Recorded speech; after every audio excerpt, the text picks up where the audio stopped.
السلام علیکم پیارے بچوں، آج ہم سبق ولادت کا پہلا حصہ پڑھیں گے۔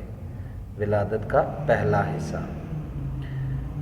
پیارے بچوں، جیسا کہ آپ کو پہلے بھی بتایا تھا کہ ولادت کا مطلب ہے پیدائش، پیدا ہونا، ٹھیک ہے؟ تو ہمارے پیارے نبی حضرت محمد صلی اللہ علیہ وآلہ وسلم کی ولادت کے بارے میں اس سبق میں ذکر کیا گیا ہے۔ پیارے بچوں، جس وقت ساری دنیا میں جہالت پھیلی ہوئی تھی اور ایک اللہ کی عبادت کرنے والا کوئی نہ تھا، تو اللہ تعالیٰ نے لوگوں کی ہدایت کے لیے اور ان کو نیکی کا راستہ دکھانے کے لیے ہمارے پیارے نبی حضرت محمد صلی اللہ علیہ وآلہ وسلم کو اس دنیا میں بھیجا۔ یعنی آپ صلی اللہ علیہ وآلہ وسلم کی پیدائش سے پہلے لوگ بتوں کی پوجا کرتے تھے، شرک کرتے تھے، کفر و شرک کی اندھیرے میں ڈوبے ہوئے تھے۔ ہر طرف جہالت پھیلی ہوئی تھی، ہر طرف کفر و شرک کے بازار گرم تھے، لوگ کفر و شرک کی جہالت میں ڈوبے ہوئے تھے اور ایک خدا کی عبادت کا کوئی تصور نہیں تھا، اور اس طرح وہ اپنے بتوں کے سامنے چڑھاوے چڑھاتے، منتیں مانگتے اور ان سے دعائیں کرتے، ان کے سامنے سجدہ ریزی کرتے۔ یعنی اس طرح کی جہالت پورے عرب پر چھائی ہوئی تھی۔ ایک اللہ تعالیٰ کی عبادت کرنے والا کوئی نہیں تھا، یعنی ایک خدا کو ماننے والا کوئی بھی نہیں تھا۔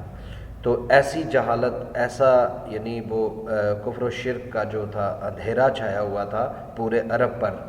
تو ان حالات میں اللہ تعالیٰ نے اپنے پیارے نبی حضرت محمد صلی اللہ علیہ وآلہ وسلم کو جو ہے وہ پیدا کیا اور ان لوگوں میں بھیجا تاکہ ان لوگوں کو نیکی اور ہدایت کا راستہ دکھایا جا سکے۔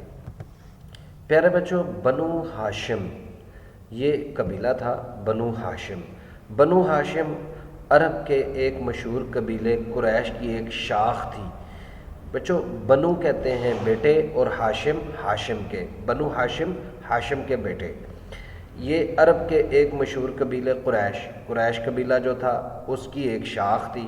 یعنی قریش قبیلے میں آگے مزید جو قبیلے نکلے تھے تو ان میں سے ایک قبیلہ بنو ہاشم تھا، ٹھیک ہے؟ قریش میں اور بھی بہت سارے قبیلے تھے لیکن ان میں سے ایک قبیلہ جو تھا وہ بنو ہاشم تھا، ٹھیک ہے؟ بنو ہاشم اپنی شرافت، پاکیزگی اور عزت کی وجہ سے سارے عرب میں مشہور تھا اور تمام اہل عرب ان کی بڑی قدر کرتے تھے۔ یعنی بنو ہاشم جو تھے یہ انتہائی شریف لوگ تھے، انتہائی پاک باز لوگ تھے، اور جو تھا وہ ان میں کوئی دھوکہ نہیں تھا، کوئی جھوٹ نہیں تھا، کوئی فراڈ نہیں تھا، ٹھیک ہے؟ بالکل سیدھے سادے لوگ تھے اور انتہائی شریف اور پاک باز لوگ تھے۔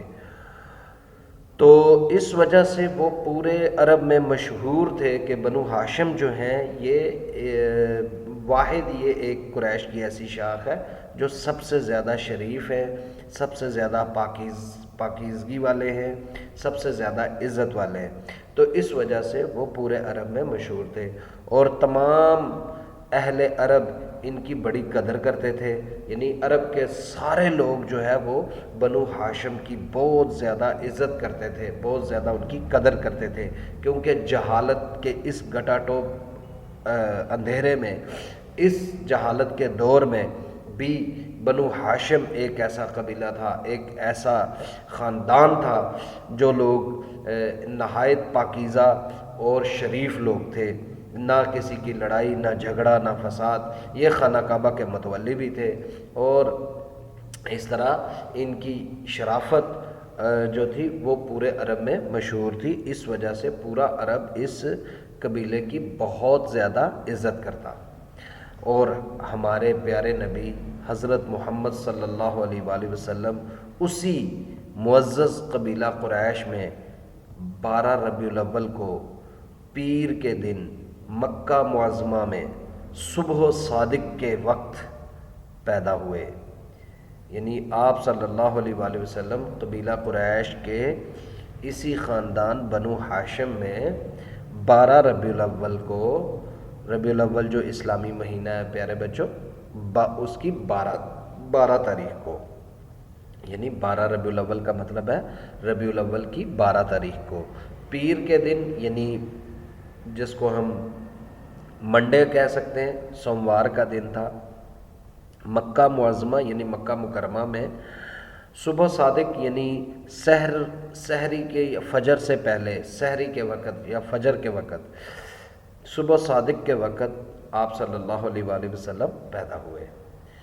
تو پیارے بچوں، اس سوال کو یہاں تک اچھی طرح سے یاد کیجیے گا، اور جو سوالات آپ سے پوچھے جائیں گے ان کے مناسب جواب منتخب کیجیے گا۔ اللہ حافظ۔